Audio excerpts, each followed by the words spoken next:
പരസ്പരം മേധാവിത്വം നടിക്കുവാനോ അല്ല, നിങ്ങൾ തിരിച്ചറിയാൻ വേണ്ടി മാത്രമാണ്.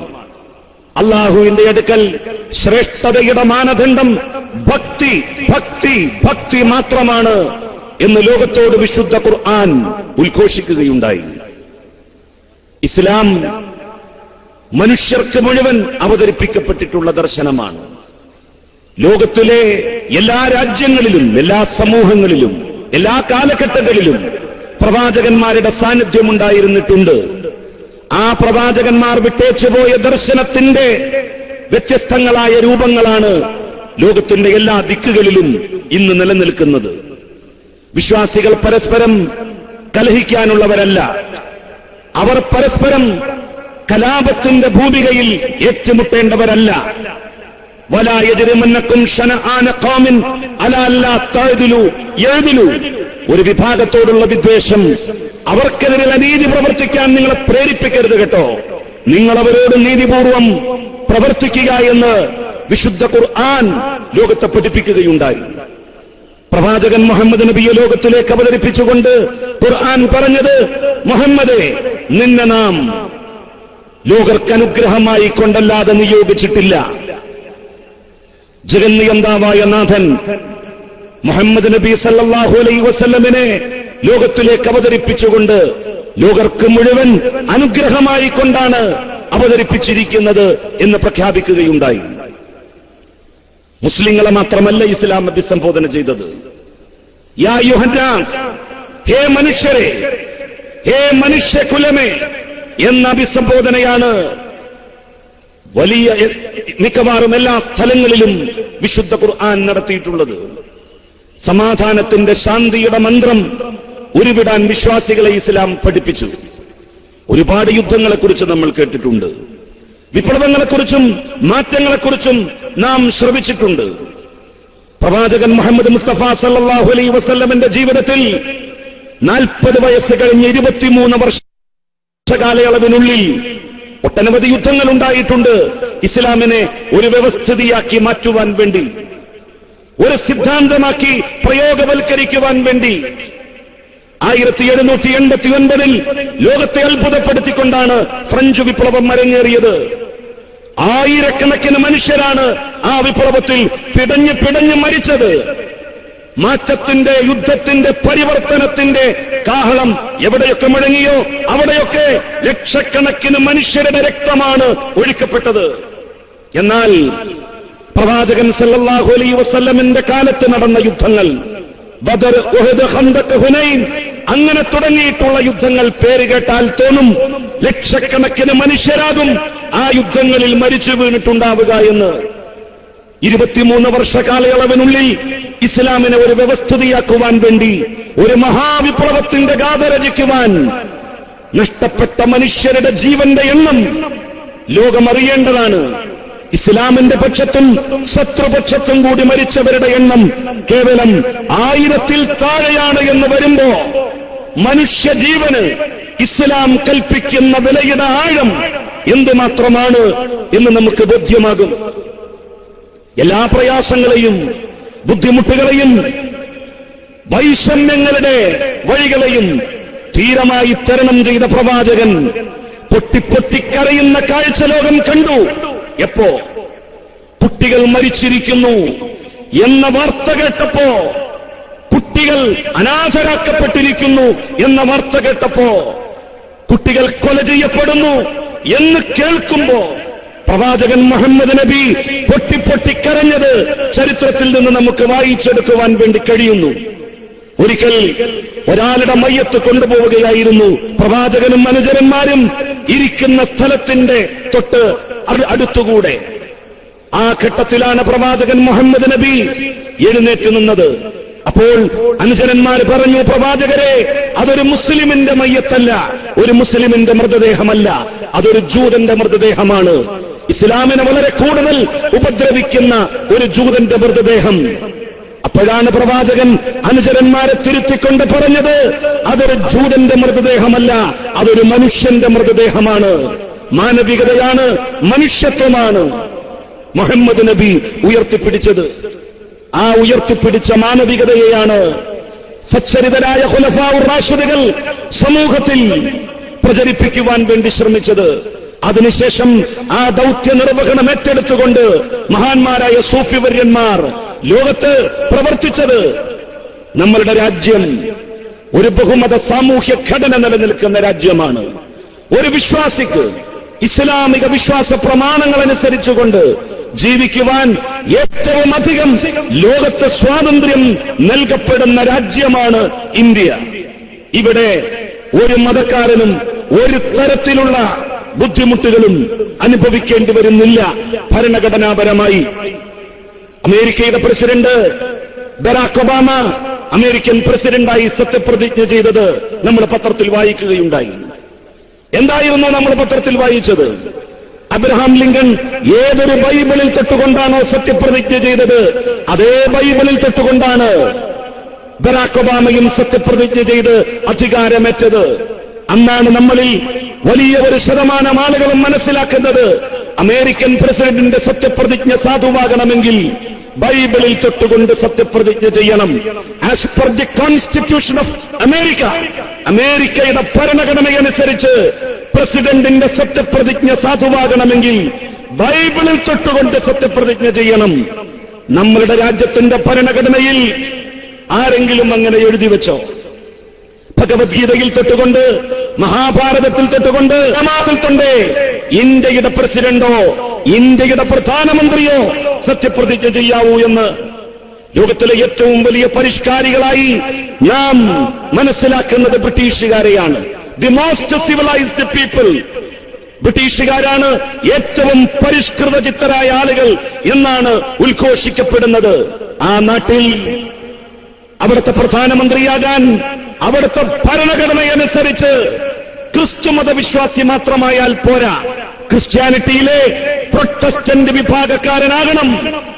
നമ്മളുടെ രാജ്യത്ത് ഏതെങ്കിലും മതക്കാർക്ക് ഇന്ത്യയുടെ പ്രസിഡന്റാകാൻ, ഇന്ത്യയുടെ പ്രധാനമന്ത്രിയാകാൻ വല്ല വിലക്കുമുണ്ടോ? മതമൈത്രിയും സൗഹാർദ്ദവും ഏറ്റവും അധികം ലോകത്ത് നിലനിൽക്കുന്ന രാജ്യങ്ങളിൽ ഒന്നാണ് ഇന്ത്യ. ഈ രാജ്യം ഇതുപോലെ നിലനിൽക്കണം. നമ്മളുടെ രാജ്യം ജീവിക്കുമ്പോഴേ നമുക്കും ജീവിക്കാൻ കഴിയൂ. രാജ്യം മരിച്ച് നമുക്കൊരു ജീവിതമില്ല എന്ന് മനസ്സിലാക്കാൻ നമുക്കാവണം. എന്തിനേക്കാളും അധികം മതമൈത്രിക്കും മതസൗഹാർദ്ദത്തിനും വില കൽപ്പിച്ചിട്ടുള്ളവരാണ് ഇന്ത്യക്കാർ. ഞാൻ ഓർക്കുന്നു മൗലാന അബുൽ കലാം ആസാദ് എന്ന് പറയുന്ന മനുഷ്യനെ. മഹാപണ്ഡിതനായിരുന്നു മൗലാന അബുൽ കലാം ആസാദ്. വിശുദ്ധ ഖുർആന് നിരവധി വോള്യങ്ങളുള്ള വ്യാഖ്യാനം എഴുതിയ മഹാപണ്ഡിതൻ. ആ പണ്ഡിതനായ മനുഷ്യൻ ഒരിക്കൽ അഭിപ്രായപ്പെട്ടു, രാജ്യത്തിന്റെ സ്വാതന്ത്ര്യത്തിന്റെ സമരം അതിതീക്ഷ്ണമായി രാജ്യവ്യാപകമായി നടന്നുകൊണ്ടിരിക്കുന്ന കാലത്ത് ഇന്നേ ദിവസം സ്വർഗത്തിൽ നിന്ന് ഒരു മാലാഖ ഇറങ്ങി വന്ന് കുതുബ് മിനാറിന്റെ മുകളിൽ കയറിയിരുന്ന് എന്നോട് ചോദിക്കുന്നു എന്ന് സങ്കൽപ്പിക്കുക, എന്നോട് പറയുന്നു എന്ന് കരുതുക, ഹേ മിസ്റ്റർ ആസാദ്, നിങ്ങൾ ഹിന്ദു മുസ്ലിം മൈത്രി തകർക്കാമെങ്കിൽ ഈ രാവ് പുലരുന്നതിന് മുമ്പ് രാജ്യത്തിന്റെ സ്വാതന്ത്ര്യം അങ്ങേക്ക് നൽകാം. ഈ രാജ്യത്തിന്റെ ഭരണം അങ്ങേക്കും ഇന്ത്യക്കാർക്കും നൽകാം. അങ്ങനെ കുതുബ് മിനാറിന്റെ മുകളിൽ വന്നിരുന്നു കൊണ്ട് ഒരു മാലാഖ എന്നോട് പറയുന്നു എങ്കിൽ ഞാൻ ആ മാലാഖയോട് പറയും, അല്ലയോ മാലാഖേ, ഇന്ത്യയുടെ സ്വാതന്ത്ര്യം എന്നെ സംബന്ധിച്ചിടത്തോളം പ്രധാനം തന്നെ. രാജ്യത്തിന്റെ സ്വാതന്ത്ര്യം ഇന്ത്യക്കാരെ സംബന്ധിച്ചിടത്തോളം അതിപ്രധാനമാണ്. പക്ഷേ ഹിന്ദു മുസ്ലിം മൈത്രിയുടെ തകർച്ച മാനവികതയുടെ തകർച്ചയാകും. ആ തകർച്ച സംഭവിച്ചുകൊണ്ട് ഒരു സ്വാതന്ത്ര്യം, ഒരു അധികാരം എനിക്ക് വേണ്ട എന്ന് ഞാൻ പറയുമെന്ന് പ്രഖ്യാപിച്ച മൗലാന അബുൽ കലാം ആസാദ് എന്ന മഹാപണ്ഡിതന്റെ പിന്മുറ അവകാശപ്പെട്ടുകൊണ്ട് ആ പിന്മുറ ഉയർത്തിപ്പിടിച്ചുകൊണ്ട്, ആ ആശയത്തിന്റെ ദീപശിഖ രാജ്യത്തുയർത്തിപ്പിടിച്ചുകൊണ്ടാണ് ശൈഖുന ശൈഖുസ്സമാൻ എ.പി. അബൂബക്കർ മുസ്ലിയാർ ഈ കേരള യാത്രക്ക് കാസർഗോട്ട് നിന്ന് തുടക്കം കുറിച്ചത്. നിരവധി മതക്കാർ, വിശ്വാസികൾ, രാഷ്ട്രീയ പാർട്ടിയിൽപ്പെടുന്നവർ അവർ ഒരുമിച്ച് അണിനിരന്നു ഈ യാത്രയിൽ. കണ്ണൂരിൽ വെച്ച് ഇ.പി. ജയരാജനും സുധാകരനും ബഹുമാന്യനായ ഉസ്താദിനെ ഇരുത്തിക്കൊണ്ട് പറഞ്ഞ ഒരു വാക്കുണ്ട്: ഞങ്ങൾ രണ്ടുപേരും വലിയ അഭിപ്രായ വ്യത്യാസമുള്ളവരാണ്, രാഷ്ട്രീയമായി വലിയ അനൈക്യത്തിൽ കഴിയുന്നവരാണ്. ആ ഞങ്ങളെ ഒന്നിപ്പിക്കാൻ, ഒരേ വേദിയിൽ കൊണ്ടുവരാൻ ഈ യാത്രക്ക് സാധിച്ചു എന്ന് ഒരു മനുഷ്യന്റെ സാന്നിധ്യത്തിൽ പറഞ്ഞു എങ്കിൽ അതാണ് ആ യാത്രയുടെ സാമൂഹ്യ പ്രസക്തി. ഈ യാത്രക്ക് നായകത്വം നൽകുന്ന മനുഷ്യന്റെ ഏറ്റവും വലിയ സവിശേഷത എന്ന് ഗ്രഹിക്കാൻ നമുക്ക് സാധിക്കണം, നമുക്ക് കഴിയണം. രാജ്യത്തിന്റെ സൗഹാർദ്ദം, നാടിന്റെ മൈത്രി, അത് നിലനിർത്തിക്കൊണ്ട് പോകാൻ നമുക്കാവണം. മുസ്ലിമായി എന്നുള്ളത് കൊണ്ട് ഒരിക്കലും നമ്മളുടെ രാജ്യത്ത് ചില അവഗണനകളെ ചില ഘട്ടങ്ങളിൽ നമുക്ക് അഭിമുഖീകരിക്കേണ്ടി വന്നിട്ടുണ്ട് എന്നുള്ളത് മാറ്റി നിർത്തിയാൽ വിശ്വാസ സ്വാതന്ത്ര്യത്തിൽ ഇന്ത്യയോളം അത് നിലനിൽക്കുന്ന ഒരു രാജ്യം വേറെയില്ല. പാകിസ്ഥാൻ നമ്മളുടെ രാജ്യത്തു നിന്ന് ഭിന്നിച്ചു പോയി.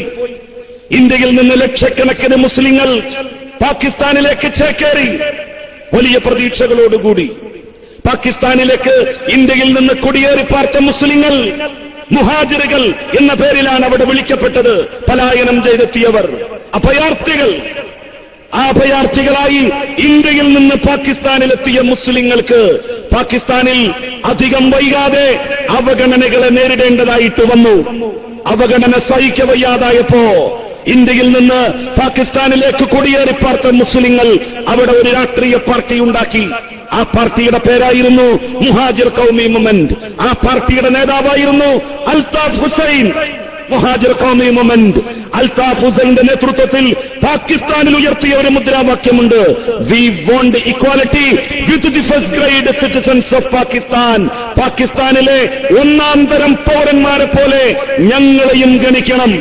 95% മുസ്ലിങ്ങൾ ഉണ്ടായിരുന്ന പാകിസ്ഥാൻ പിന്നീട് പിളർന്നു. ബംഗ്ലാദേശ് എന്ന് പറയുന്ന മറ്റൊരു നാടുണ്ടായി, മറ്റൊരു രാജ്യമുണ്ടായി. പ്രിയപ്പെട്ടവരെ, ഇന്ത്യയിൽ വ്യത്യസ്ത മതക്കാർ, വിശ്വാസികൾ, ഒരുപാട് സംസ്കാരങ്ങൾ, ഭാഷകൾ, വിശ്വാസങ്ങൾ നിലനിൽക്കുന്നു. ഈ രാജ്യം കഴിഞ്ഞ കുറെ പതിറ്റാണ്ടുകളായി സുശക്തമായ ഒരു രാജ്യമായി നിലനിൽക്കുന്നു.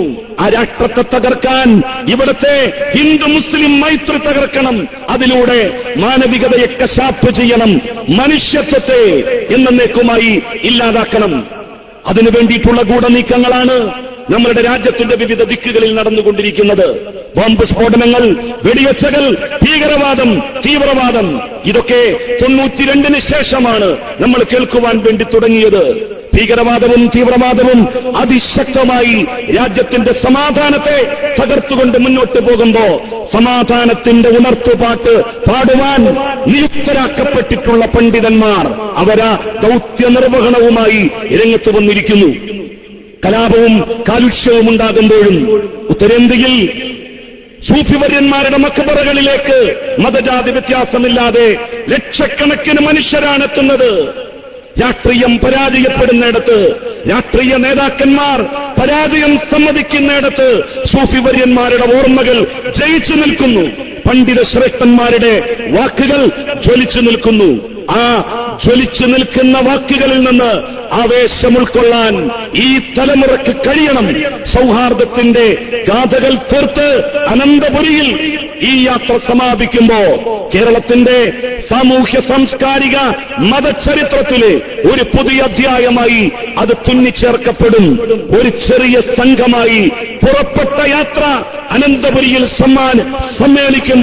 സമാപിക്കുമ്പോ അണമുറിയാത്ത മനുഷ്യരുടെ ഒരു പ്രവാഹമായി അത് രൂപാന്തരപ്പെടും. അതിൽ വ്യത്യസ്ത രാഷ്ട്രീയ പാർട്ടികൾ ഉണ്ടാകും, വിശ്വാസധാരകളെ പുൽകുന്നവരുണ്ടാകും.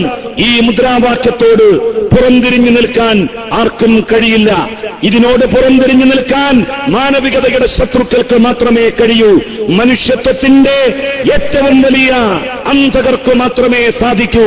അത്തരത്തിലുള്ള ആളുകളെ കാലം ചരിത്രത്തിന്റെ ചവറ്റുകൊട്ടയിലേക്ക് വലിച്ചെറിയുക തന്നെ ചെയ്യും എന്ന കാര്യം ഓർമ്മപ്പെടുത്തിക്കൊണ്ട് വളാഞ്ചേരിയിലെത്തിയിരിക്കുന്ന മലപ്പുറം ജില്ലയിലെ 3 ദിവസത്തെ പര്യടനത്തിന്റെ സമാപനം ഇന്നിവിടെ കുറിക്കപ്പെടുകയാണ്. ഒരുപാട് സമരങ്ങൾക്ക്, ഒരുപാട് പോരാട്ടങ്ങൾക്ക്, മതസൗഹാർദ്ദത്തിന്റെ, മതമൈത്രിയുടെ നിരവധി ഗാഥകൾ രചിച്ച പാരമ്പര്യമുള്ള മണ്ണിനെ ഇളക്കി മറിച്ചുകൊണ്ട് അവിടെയുള്ള നല്ല മനുഷ്യരുടെ സ്നേഹാദരങ്ങൾ മുഴുവൻ ഏറ്റുവാങ്ങിക്കൊണ്ട് ഈ ജില്ലയിലെ പര്യടന പരിപാടി ഇവിടെ സമാപിക്കുകയാണ്. നാളെ പാലക്കാടിന്റെ മണ്ണിലേക്ക് ഈ യാത്ര കടന്നു പോകുവാൻ വേണ്ടി പോവുകയാണ്. പ്രിയപ്പെട്ടവരെ, ചരിത്രത്തിൽ കാലം തന്നിലേൽപ്പിച്ച ഉത്തരവാദിത്വം നിർവഹിച്ച മഹാമനീഷികളെ കുറിച്ച് നമ്മൾ കേട്ടിട്ടുണ്ട്, മഹത് പുരുഷന്മാരെ കുറിച്ച് നമ്മൾ അറിഞ്ഞിട്ടുണ്ട്. തീർച്ചയായും ഷെയ്ഖുന ഷെയ്ഖുസ്സമാൻ എ.പി. അബൂബക്കർ മുസ്ലിയാർ ചരിത്രത്തിന്റെ താളുകളിൽ തന്നെ കാലമേൽപ്പിച്ച ഉത്തരവാദിത്വം നിർവഹിച്ചവരുടെ പട്ടികയിൽ തലയെടുപ്പോടെ നിൽക്കും. ആ ചരിത്രം നാളെ നമുക്ക് വായിക്കാം. അതിനുള്ള സന്ദർഭവും സാഹചര്യവും ഉണ്ടാക്കിയ ബഹുമാന്യനായ ഉസ്താദ് അവറുകളെ അഭിവാദ്യം ചെയ്തുകൊണ്ട്, അഭിനന്ദിച്ചുകൊണ്ട് ഈ യാത്ര അതിന്റെ എല്ലാ അർത്ഥത്തിലും സമ്പൂർണമാകട്ടെ എന്ന് ജഗന്നിയന്താവായ നാഥനോട് പ്രാർത്ഥിച്ചുകൊണ്ട് ഈ സമ്മേളനത്തിന്റെ ഉദ്ഘാടനം ബിസ്മില്ലാഹിർ റഹ്മാനിർ റഹീം എന്നുച്ചരിച്ച് നിർവഹിച്ചതായി അറിയിച്ചുകൊണ്ട് ഞാൻ എന്റെ വാക്കുകൾക്ക് വിരാമമിടുന്നു. വാഖിറു ദഅവാന അനിൽ ഹംദുലില്ലാഹി റബ്ബിൽ ആലമീൻ. അസ്സലാമു അലൈക്കും വറഹ്മത്തുള്ളാഹി വബറകാതുഹു.